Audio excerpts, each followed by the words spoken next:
பழம்பெரும் நடிகை சரோஜா தேவி உடல் நலக்குறைவால் இன்று காலை காலமானார். அவருக்கு வயது 87. மூச்சு திணறல் காரணமாக பெங்களூருவில் உள்ள கொலம்பியா ஏசியா மருத்துவமனையில் அனுமதிக்கப்பட்டிருந்த சரோஜா தேவி இன்று காலை சிகிச்சை பலனின்றி உயிரிழந்தார். சரோஜா தேவியின் உடல் அவரது வீட்டுக்கு கொண்டு வரப்பட்டு பொதுமக்கள் அஞ்சலிக்கு வைக்கப்பட்டிருக்கிறது.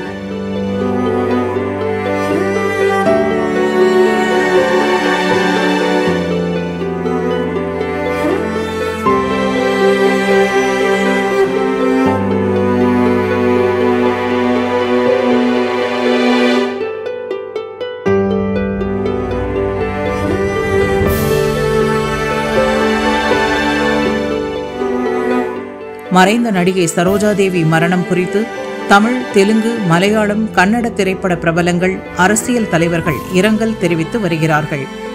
கன்னடத்து பைங்கிளி என ரசிகர்களால் செல்லமாக அழைக்கப்பட்ட சரோஜா தேவி தமிழ், தெலுங்கு, கன்னடம் என 200க்கும் மேற்பட்ட திரைப்படங்களில் நடித்து முன்னணி நடிகையாக வலம் வந்தவர்.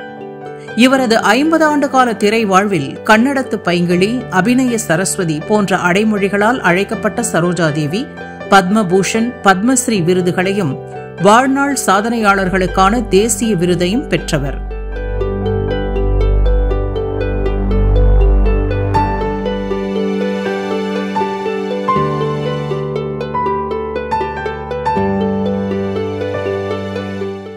பெங்களூருவில் காவல் அதிகாரியான தந்தை பைரவப்பாவுக்கும் குடும்ப தலைவியான தாய் ருத்ரம்மாவுக்கும் 4வது மகளாக பிறந்தவர் சரோஜா தேவி. 1938 பிறந்த இவரது இயற்பெயர் ராதா தேவி. இவர் 1955 ஆண்டு வெளிவந்த மகாகவி காளிதாசா என்ற கன்னட படத்தில் அறிமுகமானார். இந்த படம் மிகப்பெரிய வெற்றியையும் தேசிய விருதையும் பெற்றது. பிறகு கன்னட படங்களில் பிஸியான சரோஜா தேவி இல்லறமே நல்லறம் என்ற படத்தில் சிறிய வேடத்தில் தமிழில் அறிமுகமானார். அந்த காலகட்டத்தில் எம்ஜிஆர் சொந்த பட நிறுவனம் தொடங்கி இயக்கி தயாரித்து நடித்த நாடோடி மன்னன் படத்தில் ரத்னாவாக ஜொலித்த சரோஜா தேவி தமிழ் ரசிகர்கள் மனதை கொள்ளை கொண்டார். தொடர்ந்து எம்ஜிஆருடன் திருடாதே, தாய் சொல்லை தட்டாதே, படகோட்டி, எங்க வீட்டு பிள்ளை, பெற்றால்தான் பிள்ளையா, அன்பேவா உள்ளிட்ட அவர் நடித்த அத்தனை படங்களும் வெற்றி பெற்றன.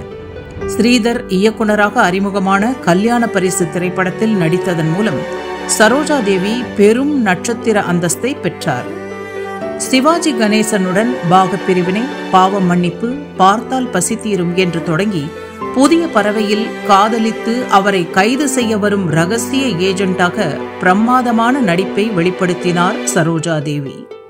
PK ஸ்ரீஹர்ஷா என்பவரை திருமணம் செய்து கொண்ட சரோஜா தேவிக்கு புவனேஸ்வரி, இந்திரா என 2 மகள்களும், கௌதம் ராமச்சந்திரன் என 2 மகன்களும் இருக்கிறார்கள்.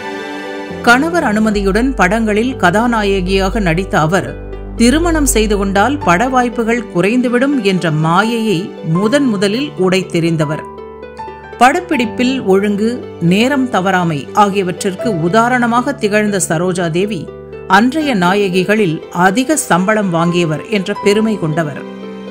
50 ஆண்டுகளாக திரைவானில் மின்னித் திரிந்த இந்த நட்சத்திரம் இன்று இறுதி பயணத்தோடு தன் வாழ்வை நிறைவு செய்திருக்கிறது.